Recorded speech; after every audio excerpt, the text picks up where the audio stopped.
The stale morning air hung thick and heavy in the kitchen. Smelling faintly of yesterday's burnt toast and the bitter grounds in the French press Ben hadn't bothered cleaning. He nursed his third cup of black coffee, the cheap ceramic mug warm against his palms, staring blankly at the swirling dark liquid. Outside, the gray suburban morning was unfolding with indifferent normalcy. A lawn mower starting up down the street, the distant rhythm of traffic. Inside, the silence stretched, taut as a tripwire. Kathy slid into the chair opposite him, not gently. The wooden legs scraped against the linoleum, a sound that set Ben's teeth on edge. She didn't meet his eyes immediately, instead fussing with the collar of her silk robe, a ridiculously expensive thing he knew she'd bought last week. When she finally looked up, her expression wasn't guilt, wasn't remorse. It was clinical. And like a doctor about to deliver a diagnosis she expected him to simply accept. Ben, she began, her voice unnervingly level, devoid of the tremor he might have anticipated. There's something you need to know. I've been seeing someone. She paused, letting the words hang there, simple, brutal. It's Alex, my boss. Ben didn't react immediately. He just watched her, trying to reconcile the woman across the table. The wife he'd shared a bed with for 3 years, built tentative plans with, argued over thermostat settings with this cold stranger delivering a wrecking ball to their life. He felt a strange detachment, like watching a scene unfold on a screen.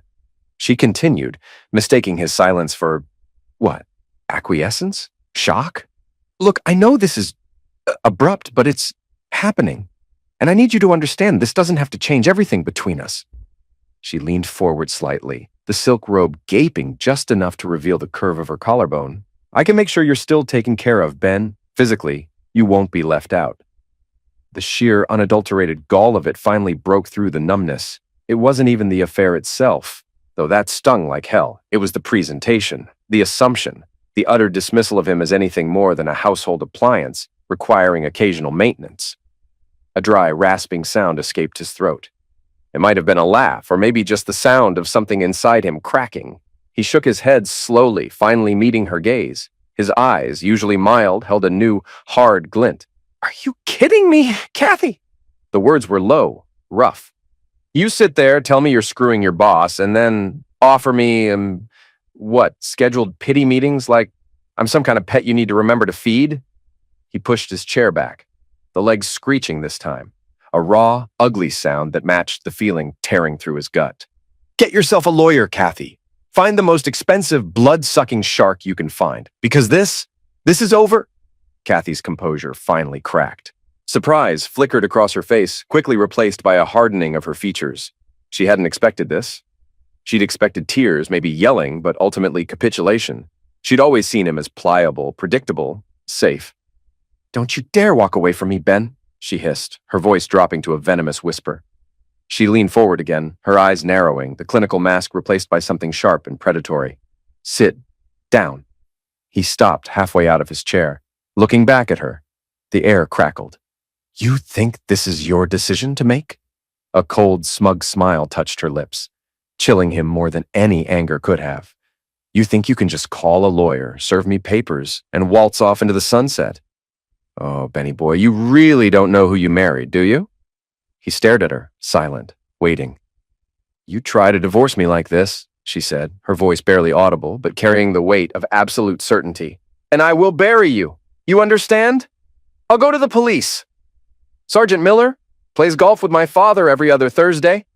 I'll tell him you hit me, that you've been hitting me for months, that you flew into a rage just now, threatened me. Her eyes scanned his face, searching for weakness. Who do you think they'll believe, Ben? Me, respected attorney, junior league member, or you, the quiet accountant nobody really knows, the guy with, well, let's just say a past people might find interesting if they dug a little. The implication hung there, heavy and suffocating. His past wasn't squeaky clean, knots he thought long buried. She tilted her head, the picture of calculating malice. You'll lose everything. Your reputation, gone. Any chance of a decent job, gone. Friends will evaporate. You think you can start over? I will make sure you have nothing. Not a dime, not a shred of dignity. You'll be radioactive. She let the silence stretch, watching him absorb the poison. So here's the deal. You stay, you play the part, you keep your mouth shut about Alex, about everything. or I burn your entire world down to the goddamn foundations. Your choice." Ben sank slowly back into his chair, the fight draining out of him, replaced by a cold, simmering dread. This wasn't his wife. This was someone else entirely, someone ruthless and calculating, someone willing to destroy him without a second thought. Kathy watched him, her smugness returning. She leaned back, crossing her arms, the victor surveying the spoils. "Oh, and one more thing," she added, her tone dripping with condescending sweetness. "Alex wants to meet you. Properly. He's coming over tomorrow night, around 7. Ben stared, dumbfounded. You want him here? You heard me," she snapped, the sweetness vanishing. "He thinks it's important we all clear the air, establish the new dynamic."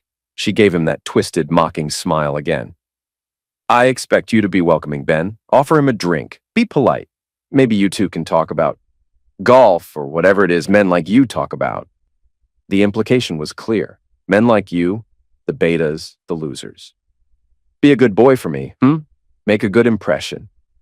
"Kathy," Ben said, his voice dangerously quiet now, a low rumble beneath the surface calm. "Are you sure this is the road you want to go down? Threatening me? Bringing him here?" "Because I can, Ben," she replied, her voice hard as nails. "Because this is my life now and I run it. You just live in it. And if you want to salvage anything at all, you'll do exactly as I tell you." She stood up abruptly, the silk robe swirling around her. 7 o'clock, don't be late." As she walked away, leaving him alone in the suffocating silence, Ben slowly picked up his coffee mug. He didn't drink. He just stared into the blackness, his reflection distorted on the surface. The dread was still there, but something else was crystallizing beneath it. A cold, hard resolve. She thought she held all the cards. She thought she'd broken him. She had no idea. This wasn't a marriage ending. It was a war beginning, and he wasn't planning on losing. The next evening, the air in the living room was thick with anticipation. Stale cigarette smoke. Ben had taken up the habit again just that afternoon, a defiant FU to the life Kathy envisioned, and the heavy scent of cheap whiskey. Ben sat slumped in his armchair, the tumbler of Jack Daniels leaving a wet ring on the worn mahogany side table. He wasn't steeling himself. He was simmering, waiting.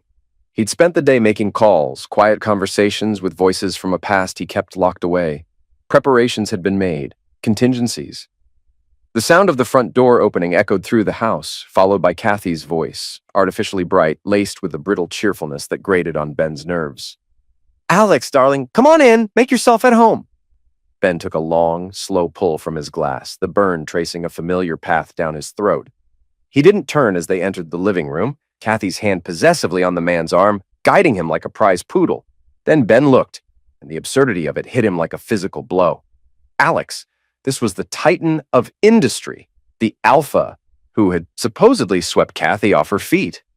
The man was diminutive, barely 5'5", if that, with a soft paunch straining the buttons of an overly expensive, poorly fitting suit.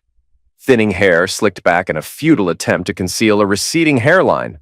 He looked less like a captain of industry and more like a mid-level manager trying desperately to project authority he didn't possess.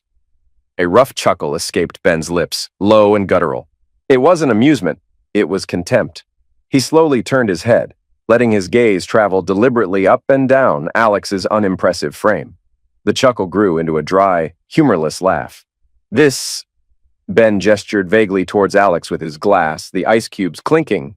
"This is him. This is the alpha male, Kathy." He took another sip, savoring the burn, savoring the rising flush on Alex's face. "Jesus, guy doesn't even need a costume for St. Patty's Day. Just slap a green hat on him." Kathy's forced smile tightened, her eyes flashing with irritation. "Ben, watch your mouth," she hissed, her voice a low warning. "Alex is confident, assertive. Everything you're not." "Oh, I'm sure he is," Ben drawled, leaning back further into his chair, radiating a dangerous calm. "If this little fella is your gold standard for alpha, Kath, maybe I've been giving you way too much credit all these years." He shifted his gaze to Alex, who was glancing uncertainly at Kathy, clearly unprepared for mockery instead of intimidation or despair. "Tell me, Alex," Ben continued, his voice smooth as poisoned honey. "How does it feel? Coming into my house? Planning on drilling my wife in my bed? Does it make you feel big? Alex's face reddened further, a mixture of anger and embarrassment. He puffed out his chest, trying to regain some semblance of control. Listen here, pal. Enough, Ben, Kathy snapped, stepping slightly in front of Alex, protective. I told you to be respectful. Respectful? Ben scoffed, the sound sharp. You bring this hobbit into my home after telling me how you're going to screw me over and you expect respect? Did you hit your head? He focused on Alex again. So, the plan is, you two shack up, take everything I own, leave me with nothing, that about the size of it? Alex, emboldened by Kathy's defense, straightened up, adopting a sneering tone. That's exactly right, Ben. We've discussed it. You're getting nothing, not a zip. Kathy deserves better, and I'm going to make sure she gets it. We'll take the house, the savings, garnish your wages. You'll be paying for this mistake for the rest of your miserable life. He took a step closer, trying to loom, which was physically impossible. And yeah, he added, a nasty smirk spreading across his face, tonight, after you crawl away somewhere, I'm taking her upstairs, to your bed. And there's not a damn thing you can do about it. Ben just stared at him, a strange stillness settling over him. The house? He asked, his voice dangerously soft. A slow, almost pitying smile touched his lips. You think you're taking this house? He chuckled again, a low, rumbling sound. Alex, you poor schmuck. This house isn't mine. Never was. Belonged to my mother. She passed 2 years ago. It's in a trust, untouchable, especially by adulterous gold diggers and their pet leprechauns. You won't see a penny from it. Alex's smug expression faltered, confusion clouding his eyes. He shot a glance at Kathy, who looked equally blindsided. What? But... And the job, Ben continued, pressing his advantage, enjoying the shifting power dynamic. The income you're planning on garnishing? Sorry to burst your bubble, little man. He took another slow sip of his whiskey. I resigned this morning, effective immediately. You what? Kathy gasped, her face paling. Alex looked utterly lost, the foundation of their smug plan crumbling beneath him. Resigned? You can't just...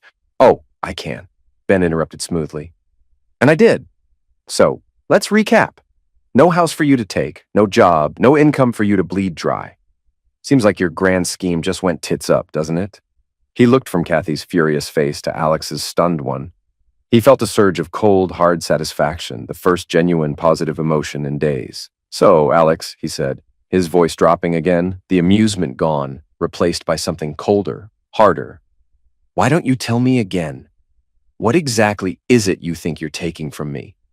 Because from where I'm sitting, looks like you walked in here with nothing, and you're leaving with even less. Alex, cornered and humiliated, reverted to playground tactics, his face twisting into a mask of impotent rage. You think you're so smart, huh? Think you're in charge? He puffed himself up again, taking another aggressive step forward, practically nose to knee with Ben, who remained seated. I'm the alpha here, got it? You do what I say. And right now, I say I'm taking Kathy upstairs. He leaned in, his voice a low sneer. And there's still nothing you can do about it. Then, with a sudden, impulsive burst of bravado, Alex swung his open hand. Crack! The sound echoed in the tense silence of the room. Ben didn't flinch, didn't even blink. He just slowly raised a hand to his cheek where the red print was already forming.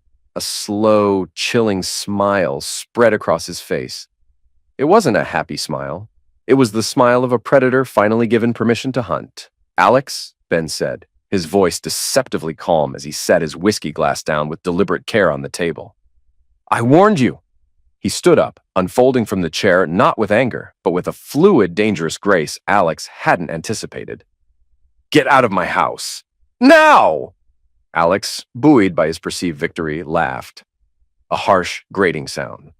Make me, he sneered, taking another step forward, completely misreading the situation. Guys like you, all talk. You wouldn't dare. I'll have you rotting in jail if you even touch me. Ben's smile widened, turning feral. The slap hadn't just hurt, it had flipped a switch. The weeks of simmering resentment, the calculated humiliation, the sheer audacity of this pathetic little man standing in his home, threatening him, striking him, it all coalesced into a single point of cold, white-hot fury. Jail? Ben echoed softly. Then his fist exploded outwards. It wasn't a wild swing. It was short, brutal, perfectly aimed. It connected with Alex's jaw with a sickening crunch. Alex staggered back, eyes wide with shock and pain, a thin trickle of lewd appearing at the corner of his mouth. Before he could even process it, Ben was on him. Another punch, this one sinking deep into Alex's soft midsection, doubling him over with a choked gasp. Ben grabbed a handful of Alex's expensive suit jacket, yanking him upright. "You think you're the real deal?" Ben snarled, his voice a low growl, each word punctuated by the impact of his fists. Thwack! Alex's nose flattened, lewd erupting. "Real men don't prey on other people's lives!" Crack! A rib gave way under a vicious body blow. Alex wheezed, struggling feebly. "Real men don't sneak into another man's home like a ducking rat!" Thump!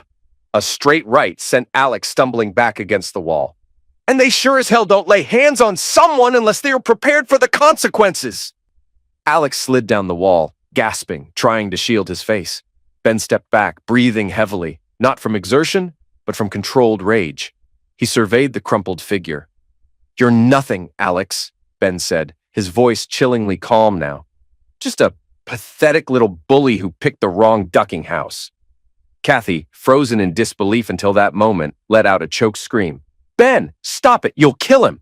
She lunged towards Ben, arms flailing, trying to pull him away. Ben barely registered her. But before Kathy's hands could even reach him, a figure moved with startling speed from the shadowed archway leading to the hall. A woman Ben hadn't seen enter, but whose presence he'd clearly anticipated. Tall, lean, with short-cropped dark hair and the unmistakable coiled intensity of someone trained for violence. Linda. Linda intercepted Kathy mid-lunge, grabbing her wrists in a grip like steel clamps. Kathy cried out, startled and enraged, trying to wrench free. "Let me go!" "Not happening," Linda stated, her voice flat, emotionless. With terrifying efficiency, she twisted Kathy's arms behind her back, forcing her down to her knees with a grunt of pain.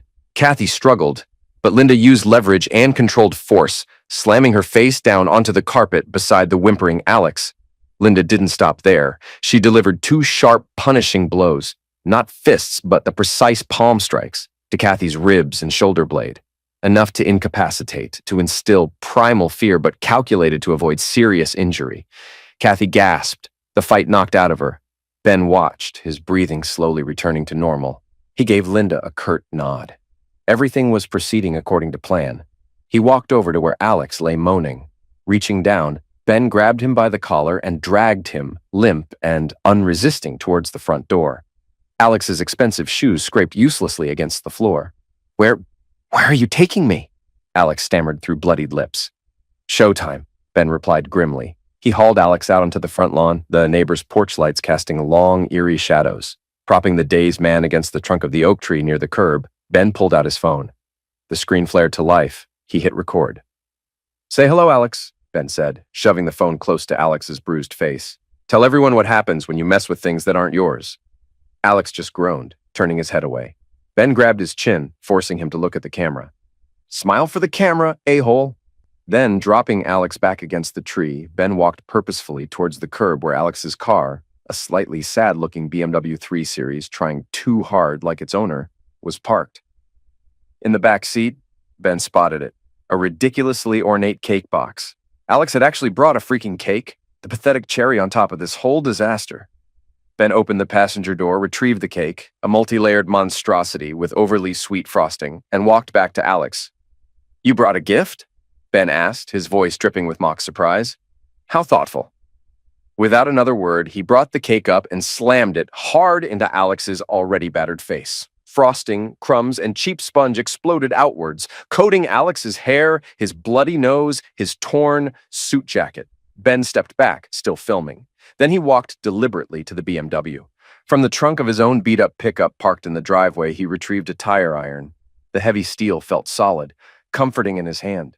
Crash! The BMW's windshield imploded inwards in a shower of safety glass. Smash! A headlight disintegrated. Crunch! He brought the iron down hard on the hood, leaving a deep, ugly dent. He worked his way around the car, methodically, dispassionately destroying it. Windows, mirrors, taillights. Each impact echoed in the quiet suburban street. Finally, breathing slightly harder now, Ben tossed the tire iron onto the lawn. He stopped filming, pocketed his phone, and looked down at the cake-covered, bleeding mess that was Alex, still slumped against the tree. Then he looked back towards his house, where Linda, presumably, still had Kathy under control. The distant wail of sirens grew louder. Someone must have called the cops. Good. That was part of the plan, too. Ben walked back towards his front door, stepping over shards of glass. He felt strangely calm, cleansed. This wasn't just revenge, it was a statement, a declaration that he wasn't the man they thought he was. He wasn't the doormat, he was the goddamn boot. The flashing red and blue lights painted the living room in frantic, strobing colors. Paramedics were working on Alex out on the lawn, carefully loading him onto a gurney, his face obscured by bandages and remnants of cake frosting. Inside, another set checked over Kathy, who sat huddled on the sofa, trembling, refusing to meet Ben's gaze. Linda stood unobtrusively near the doorway, a silent, watchful presence. A uniformed officer, older, weary-looking, was taking Ben's statement. Ben kept it simple. Break-in, self-defense. The man became aggressive, attacked him. He defended himself. He didn't mention Kathy's affair, Alex's threats, or the calculated nature of the preceding events. He certainly didn't mention Linda. Later at the hospital, the scene played out with calculated precision. Alex, groggy with painkillers but still clinging to a shred of indignant fury, tried to press charges. "I want him arrested," he rasped to a different officer, a burly sergeant named Kowalski with eyes that had seen too much. "That maniac! He attacked me! Look what he did!" Kowalski listened patiently, flipping through his notepad with slow, deliberate movements. When Alex finished, the sergeant leaned in conspiratorially, lowering his voice. "You sure you want to go down that road, Mr. Sorry, what was the name again?" He glanced at his notes. "Ah, yes, Alex. Of course, I'm sure." Kowalski sighed, a world-weary sound. "Look, let me give you some friendly, off-the-record advice. You know who Ben is? I mean, really know." Alex looked confused. "He's just some accountant," Kowalski chuckled softly, a dry, humorless sound. "Accountant? Yeah, maybe now. But Ben used to run with the Devil's Disciples MC. Not prospects, not hang-arounds. Full patch member. Road captain for a while, I hear. The kind of guys who settle disagreements with more than just harsh language, if you catch my drift." He leaned closer. "You file this assault charge. You make this official? It ain't just Ben you gotta worry about. You're putting yourself on the radar of guys who consider breaking bones a friendly warning. Guys who know how to make problems disappear. Permanently." Alex's bluster evaporated like mist in the sun. His eyes widened, the color draining from his already bruised face. The Devil's Disciples? He'd heard the name whispered around town, extortion, drug running, unsolved disappearances. He suddenly remembered the coldness in Ben's eyes, the controlled brutality of the beating. It hadn't been random rage. It had been practiced. Kowalski continued, his voice a low murmur. "This beating you took, trust me, son, it could have been a hell of a lot worse. You push this, you involve the law against one of them? You think a restraining order is going to stop a dozen angry bikers from paying you a late-night visit? Think carefully. Is this chick," he nodded vaguely towards the hallway, where Kathy had likely been taken, "worth ending up in pieces in different dumpsters across 3 counties?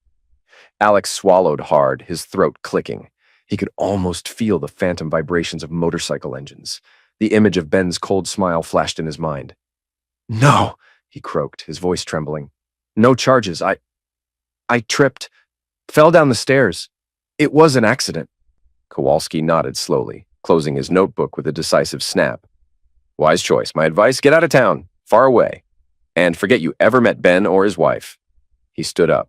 "Nurse will be in with some discharge papers when you're ready." Meanwhile, Kathy, physically less damaged but emotionally shattered, was being interviewed in another room. She tried to spin her narrative, the abusive husband, the unprovoked attack on her friend. But her story crumbled under the policewoman's skeptical questioning, especially when contrasted with Alex's sudden declaration of falling down the stairs.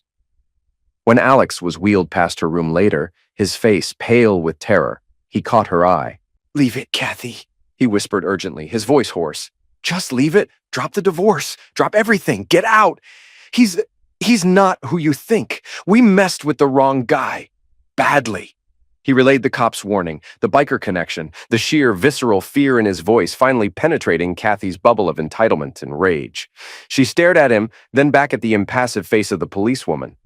The threats she'd made just yesterday morning seemed pathetic now. childishly naive compared to the abyss Alex's words hinted at. Biker gangs? Devil's disciples? Was Ben really connected to that? The quiet man she'd married, the one she'd dismissed as weak and predictable? A cold dread, far deeper than the fear of Ben's anger, began to creep into her soul. The days that followed were a master class in psychological warfare.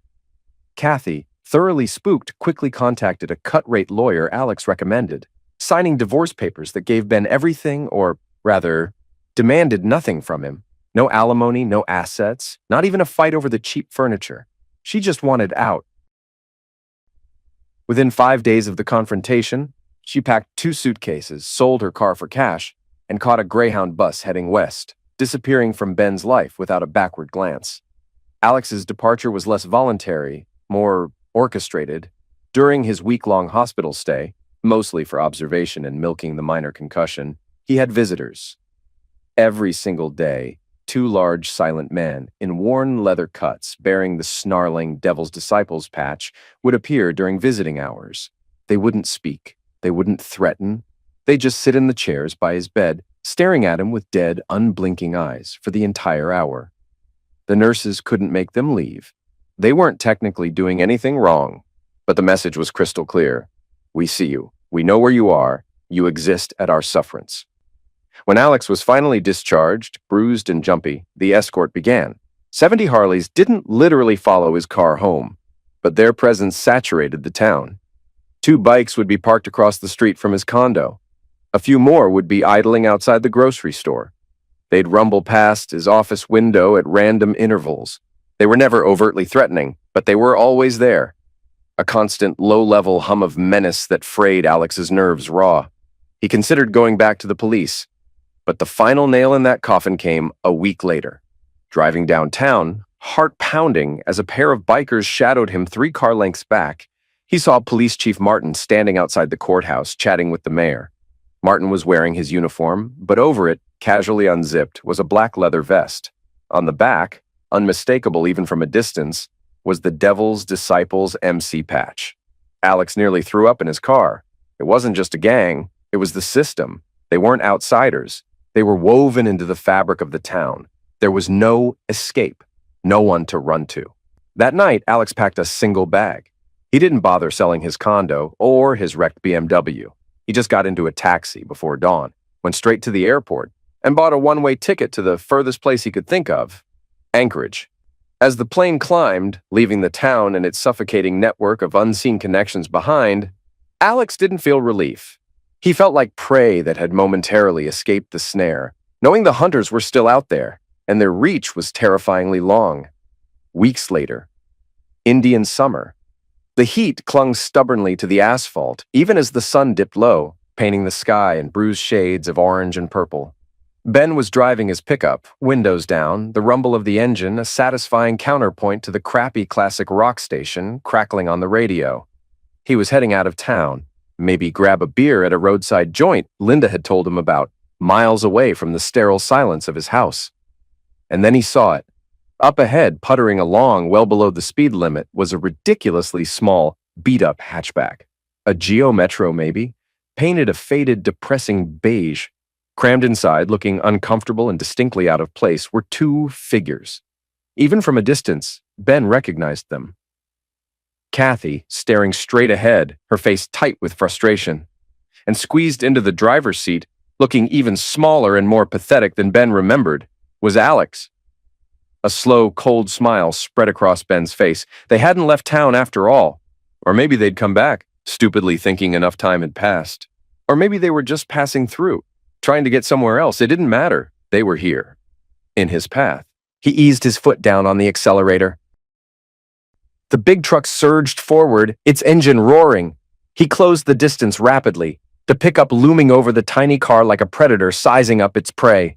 He saw Kathy glance in the rearview mirror, her eyes widening in panic. Alex hunched lower over the steering wheel, trying to speed up, but the little car whined in protest. Ben tapped their rear bumper, gently at first, just a nudge. The hatchback fishtailed slightly. Kathy screamed, audible even over the engines. Alex fought the wheel. Ben tapped it again, harder this time. Thump! The little car swerved violently towards the shoulder. Alex wrestled it back onto the pavement, his face pale with terror. Ben pulled alongside them, matching their speed. He looked over. Kathy was staring at him, her face a mask of pure fear. Alex refused to look, his eyes fixed rigidly on the road ahead, knuckles white on the steering wheel. Ben grinned, a flash of teeth. Then he swerved his truck slightly towards them, forcing the hatchback onto the gravel shoulder. Dust billowed up as the small car skidded to a halt, engine stalling with a pathetic cough. Ben pulled his truck up a few yards ahead, angled to block them in. He killed the engine, the sudden silence amplifying the frantic chirping of crickets in the tall grass. He reached down beside his seat, grabbed the half-empty can of cheap lager he'd been nursing, and swung himself out of the cab. He walked back towards the stranded hatchback, the gravel crunching under his boots. Kathy and Alex just sat there, frozen, watching him approach like deer caught in headlights. Ben stopped beside the driver's side window. He didn't say anything. He just looked at Alex, then at Kathy, his expression unreadable. He raised the beer can. For a moment, Alex flinched, thinking Ben was going to throw it at him. Instead, Ben casually tossed the can underhanded onto the roof of the tiny car, where it landed with a hollow clunk. "Get out of my road," Ben said, his voice low, flat, utterly dismissive. "Losers!" He didn't wait for a reaction. He turned his back on them, walked back to his truck, climbed in, and fired up the engine. He glanced in his rearview mirror as he pulled away. They were still sitting there, dust settling around their pathetic little car on the side of the empty highway, trapped and powerless. Ben chuckled, a dark, satisfied sound. He cranked up the radio, the snarling guitars filling the cab, and drove off into the deepening twilight. The road ahead was clear.